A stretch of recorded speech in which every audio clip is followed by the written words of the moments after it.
السلام عليكم أحبتي، مرحبا بكم دائما في قناتكم قناة أحمد للوصفات الطبخ والتدابير المنزلية. صحة فطوركم وصحة رمضانكم.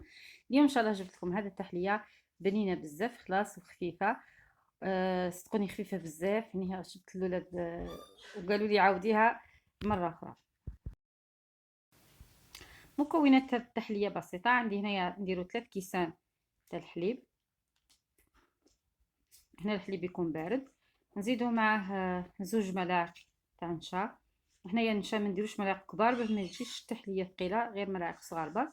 عندي هنا فلون تاع الموز، ولا تحبوا ديروا يعني الذوق اللي يعجبكم. انا عجبني تاع الموز، مدلها ذوق مليح، يعني ذوق بنين.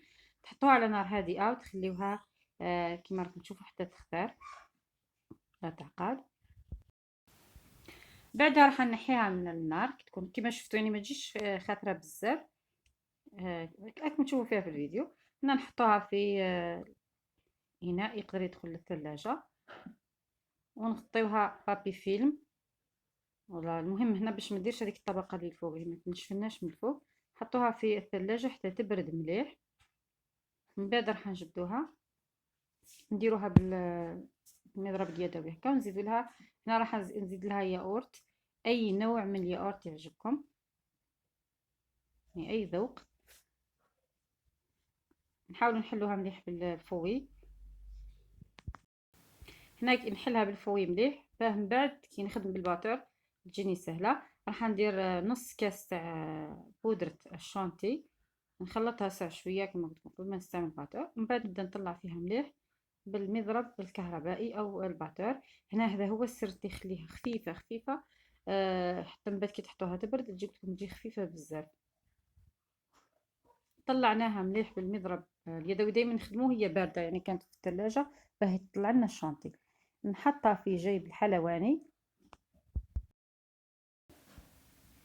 من بعد نجيب كميه من البسكويت، اي نوع من البسكويت يكون عندكم. رحيته كما شفتوا، حاولت ما نديروش يعني غبره، خليته شويه هكا باش يجيني بنين.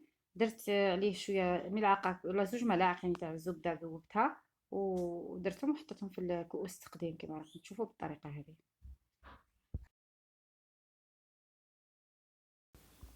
من بعد نضغطهم بالملعقه حتى باش يعني كي نحط هذيك التحليه ما يجيش الفراغات بينهم، ما يكون تما نقفل هذاك الهواء اللي يكون بيناتهم.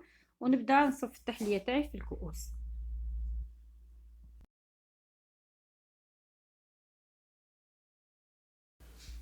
بعد ما صبيت التحليه كامل، انا راح نحطها في الثلاجه ونروح نكمل نخدم الكراميل.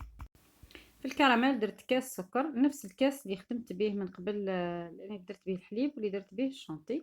نخليه يتكرمل النار هادئه، ونروح نوجد. هنايا درت شويه نشا، ملعقه صغيره تاع نشا. راح ندير معاها شويه تاع حليب، نحل معاها حليب بارد.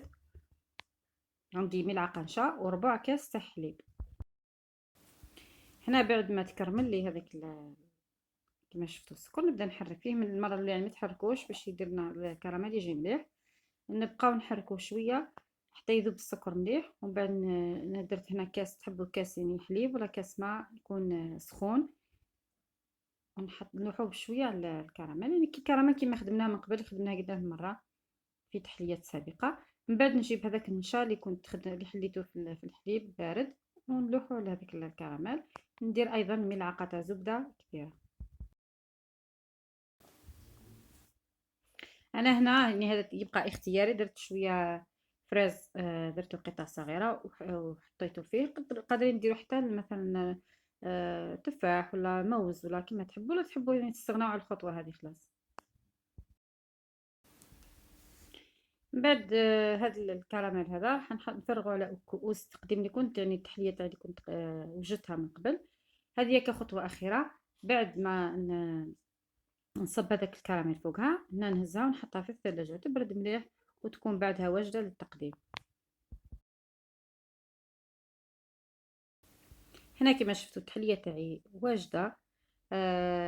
قلت لكم طريقة تاعها سهلة وتجي خفيفة خفيفة، خلاص تجي بنينة. يعني الذوق تاعها ما شاء الله. وتكون الفلون تختاروا أي ذوق يكون يعجبكم. شوفوا كيفاش تجي خفيفة، جربوها وراح تعجبكم إن شاء الله. نتلاقى إن شاء الله في فيديو مقبل. إلى اللقاء.